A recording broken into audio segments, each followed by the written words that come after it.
Kene hastalığı dediğimiz aslında keneden birçok hastalık geçmekte ama şu anda bu dönemde ilkbahardan yaz ayının sonuna kadar kenelerden insanlara geçirilecek Kırım-Kongo kanamalı ateşi dediğimiz bir hastalık var. Bu insanlara bulaşabilir ve insanlarda genellikle ölümcül olarak seyredebilir. 1944 yılında Kırım tarafında çıkmış, özellikle Rus askerlerinde görülmüş. Sonradan ülkemize gelmiş, 2002 yılından beri ülkemizde de görülmekte. Özellikle ülkemizin Sivas, Amasya, Tokat bölgelerinde bu hastalığa denk gelmekte. Genellikle insanların yaz aylarında pikniğe gitmesiyle ve bahar aylarında pikniğe gitmesiyle birlikte kenelerin kendilerine bulaşması veya kenelerin kendilerini ısırması sonucu enfekte kenenin insanı ısırması ve etkeni insanın vücuduna bırakmasıyla ulaşılan bir rahatsızlık. Bu demek değildir ki işte başka şekilde de bulaşma rolleri, solunum yoluyla bulaşmıyor ama genelde enfekte keneyi elle tuttuğumuzda da bulaşma riski var. Enfekte olmuş bir hayvanın işte kanaması, kanına veya başka bir şey ile vücuda geçmesi de bazı zaman hastalığı oluşturabiliyor. Bunun için vatandaşlarımızın mutlaka önlem alması gerekiyor. Bu noktada pikniğe giden veya sahada çalışan, tarlada çalışan vatandaşlarımızın keneyle mücadele noktasında özellikle akşam eve geldikten sonra bir vücudunda kene kontrolünün yapılması gerekiyor. Var mı yok mu diye. Çünkü fark etmeyebilir ısırıldığı zaman.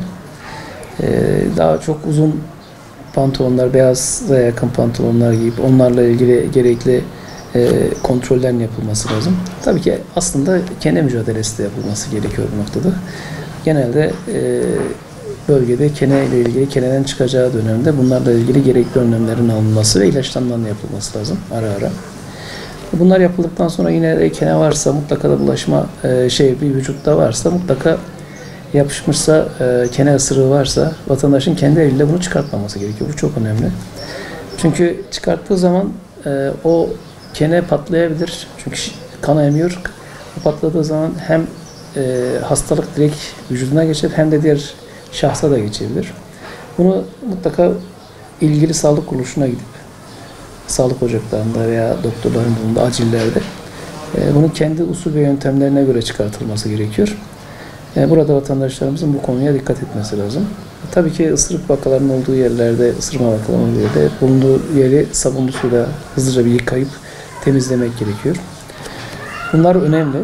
Bunlara dikkat etmek lazım. Tabii ki bu hastalık kene ısırıldıktan sonra bir iki gün içerisinde vücutta yüksek ateş, buna benzer rahatsızlıklar, kanama, vücutta peteşiyel kanamalar varsa bunları gözlemlediğimiz zaman da sağlık ocağına gitmeliyiz. Çünkü bundan sonra da ensefalit dediğimiz beyin yangısı, buna benzer şeyler olabilir. Bunların önüne geçilmesi lazım. Her kene hastalığa sebep olmaz. Etken varsa vücudunda yani kene o hastalıkla ilgili etkene kendisinde bulundurmuşsa onu tükürük salgısıyla karşıdaki ısırdığı insana geçirebilir. Ama her kene mutlaka olmaz.